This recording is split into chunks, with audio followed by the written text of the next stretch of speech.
इचलकरंजी महापालिका निवडणुकीत दबाव तंत्राचा धक्कादायक प्रकार. अपक्ष उमेदवारावर अर्ज माघारीसाठी जबरदस्ती. इचलकरंजी महापालिकेच्या पहिल्याच सार्वत्रिक निवडणुकीपूर्वी शहरातील राजकीय वातावरण चांगलेच तापले असून अराजकतेचे गंभीर संकेत मिळू लागले आहेत.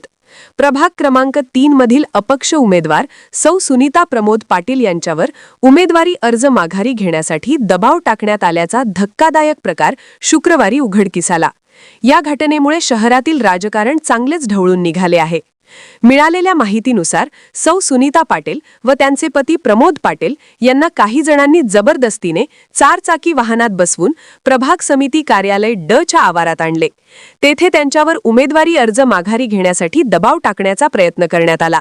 मात्र पाटील यांच्या भावाने प्रसंगावधान राखत ठाम भूमिका घेतल्याने हा प्रकार वेळीच थांबवण्यात आला आणि संभाव्य अनर्थ टळला.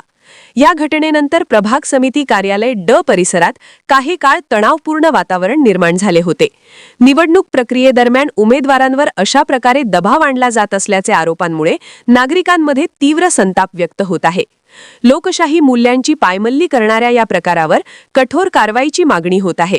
या प्रकारामुळे राजकीय वर्तुळात खळबळ उडाली असून या प्रकरणावर निवडणूक आयोग आणि प्रशासन नेमकी कोणती भूमिका घेतात, तसेच या दबावतंत्राचा महायुतीला आगामी निवडणुकीत राजकीय फटका बसेल का, याकडे संपूर्ण इचलकरंजी शहराचे लक्ष लागले आहे.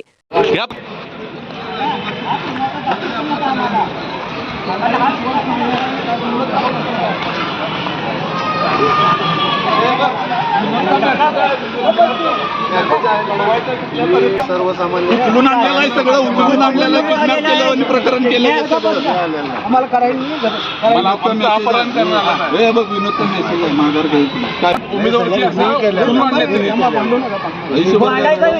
चॅनेलला सबस्क्राईब करा आणि परिसरातील ताज्या घडामोडी सर्वात आधी बघण्यासाठी बेल आयकॉन